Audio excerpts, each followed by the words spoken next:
சாப்பாடு மட்டும்தான் நல்லா இருக்கும்னு நினைச்சேன். பட் இந்த வீட்டுல சாப்பாடு போடுறவங்களும் பஹாத் அச்சா ரவி. பொண்ணு ரொம்ப பியூட்டிஃபுல்லா இருக்காளு. அது யாரு? அது சர்வன்ட். ரவி, இந்த பொண்ணு மட்டும் இன்னைக்கு ஒரு நாள் கிடைச்சா என்னுடைய எல்லா பிசினஸ்லயும் கெட்டி பார்ட்னர் ஆக்கிடுறேன். என்ன யோசிக்கிறேன்? சர்வன்ட் கேர்ள் தானே, சரின்னு சொல்லு, இந்த கோட்டீஸ்வரன் ஆக்கிடுறேன்.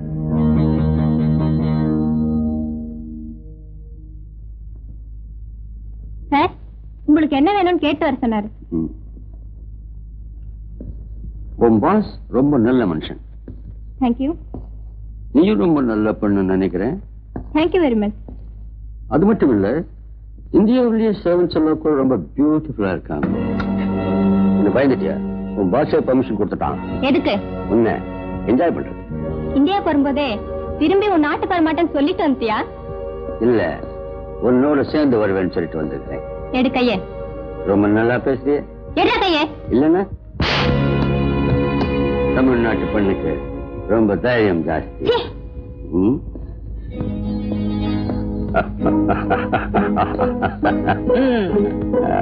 Very chance.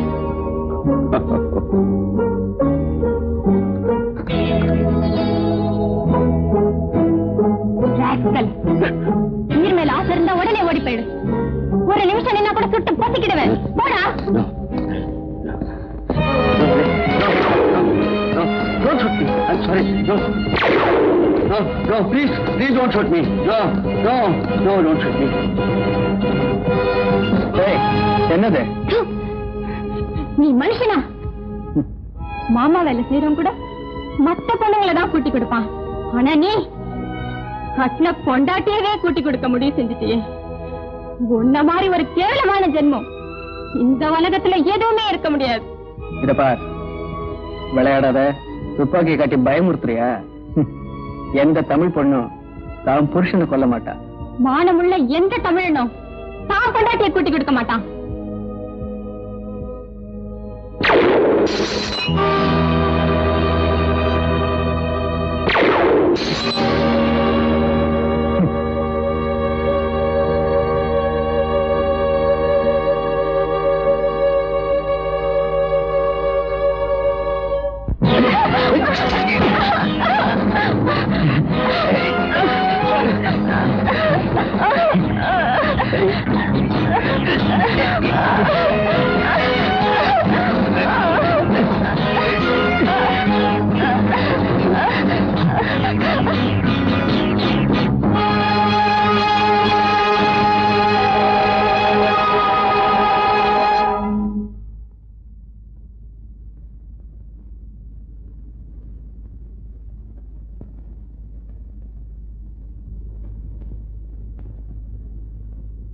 அம்மா, உங்க தங்கச்சி அவங்க வீட்டுக்கார கழுத்தை வச்சு கொன்னுட்டாருமா.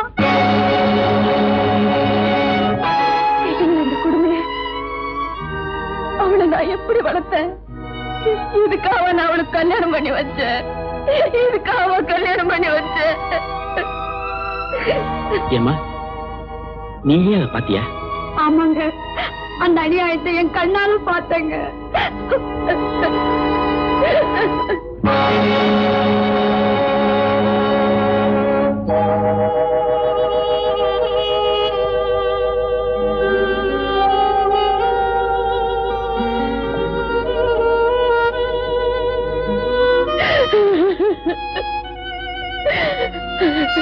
உனக்கு அந்த கேது ஏற்படணும்.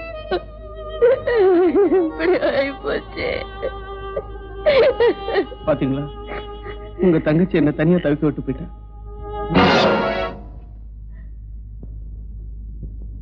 அடப்பாவி, கழுத்தை நெரிச்சு கொண்டது இல்லாம கண்ணீர் விட்டு நாட மாறியா? என்னங்க அது? நான் என் கண்ணே போச்சுன்னு அழுதுகிட்டு இருக்கேன், நீங்க ஈட்டியால என் கண்ணுல குத்துறீங்களே. உன் நடிப்பை நம்புறதுக்கு நாங்க ஒண்ணும் ஏமாளி இல்ல. என்னமா அது? தாவு வீட்டுல வந்து சண்டைக்கு நிக்கிறீங்களே, செத்து போனது உங்க தங்கச்சி. செத்து போனவ ஏன் தங்கச்சிங்கிறனால சொல்ற. அவளை கொலை செஞ்ச ஒண்ணு சும்மா விட மாட்டேன். அவ தூக்கு போட்டு செத்து போயிட்டாங்க. நீ திரும்ப திரும்ப என்ன கொலைகாரன் சொல்றிய? அவ தூக்கு போட்டுக்கிட்டாளா இல்ல நீ அவளை தூக்கில போட்டியாங்கிறது இன்னும் கொஞ்ச நேரத்துல தெரியும். என்ன போலீஸ்காரன் பொண்டாட்டின்னு மிரட்டி பாக்குறியா?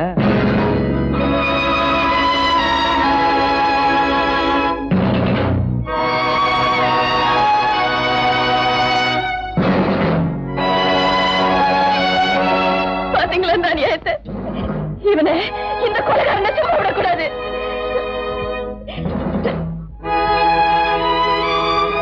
மிஸ்டர் ரவி, உங்க ஒய்ஃபோட பாடியை போஸ்ட்மார்ட்டம் பண்ணணும்.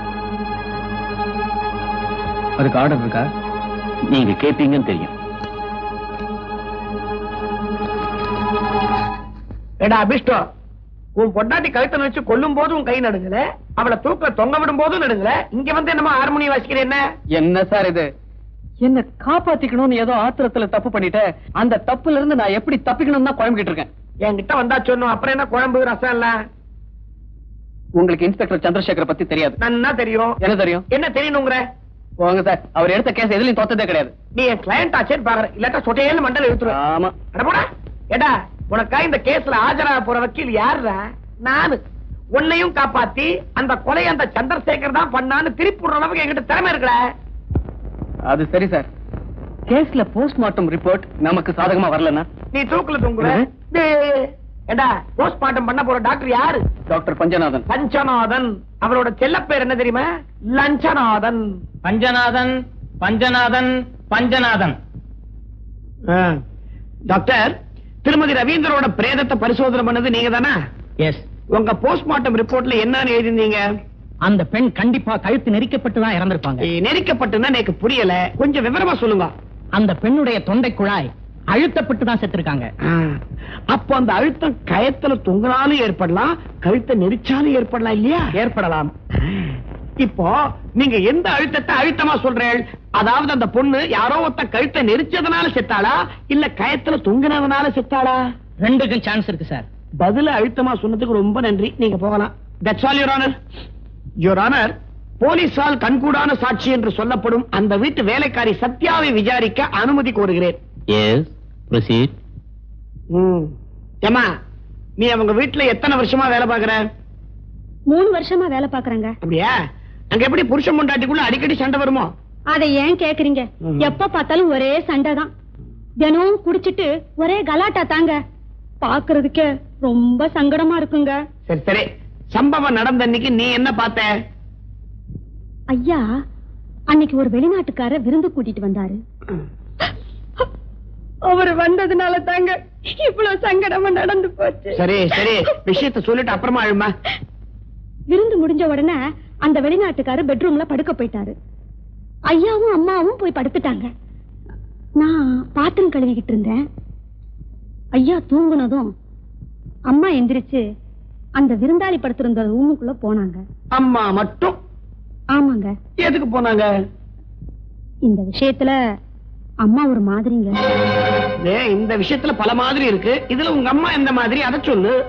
அது எப்படிங்க சொல்றது? வீட்டுக்கு யாராவது அழகான ஆம்பளைங்க வந்தா அம்மா அப்படியே கணக்கு பண்ணி கைக்குள்ள போட்டுக்குவாங்க. அதே மாதிரி அம்மா அவர்கிட்டயும் முயற்சி பண்ணாங்க. என்ன முயற்சி பண்ணாங்க? அது எப்படிங்க எல்லாரும் நடுவுலையும் சொல்றது? எல்லாத்தையும் சொல்றதுக்கு தான் கோர்ட்டு கூடி இருக்கு, சொல்லு. வேண்டாங்க, ரொம்ப அசிங்கம். ஏன்? சரி, அதுக்கப்புறமா என்ன நடந்தது அதையாவது சொல்லு. அவர் அதுக்கு சம்மதிக்கல. அம்மாவுக்கு ஒரே ஏமாத்தமா போச்சு. அவர் அப்படியே கட்டி பிடிச்சு கட்டாயப்படுத்தினாங்க.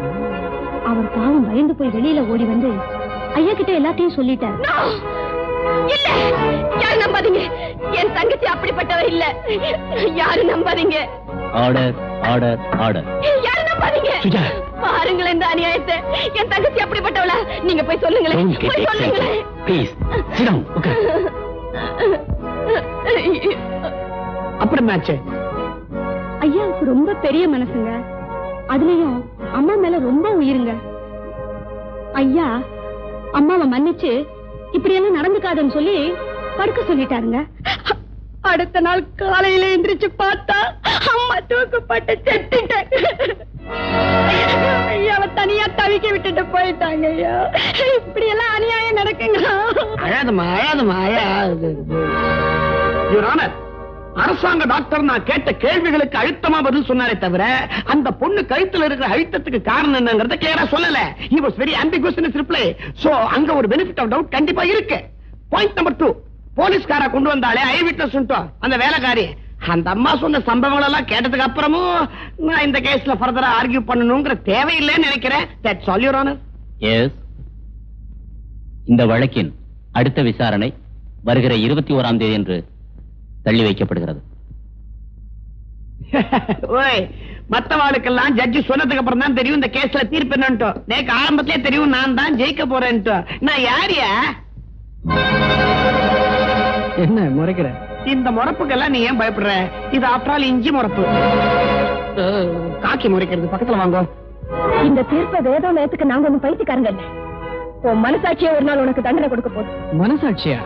ஓகே சார், அது எங்க இருக்கு? நான் படிச்ச சட்ட புஸ்தகங்கள் அந்த மாதிரி எதுவும் இல்லப்ப. இந்த கேஸை எங்க அப்பீல் பண்ணுமோ அங்க அப்பீல் பண்ணி உன்னை நான் தூக்குல ஏத்தாம விட மாட்டேன். என்னையா தூக்குல ஏத்தலான்னு துடிக்கிறீங்க? ஒரு நாளைக்கு ஏண்டா இந்த வார்த்தையை சொன்னோன்னு நினைச்சு நினைச்சு நீங்க 2 பேரும் துடிக்க போறீங்க.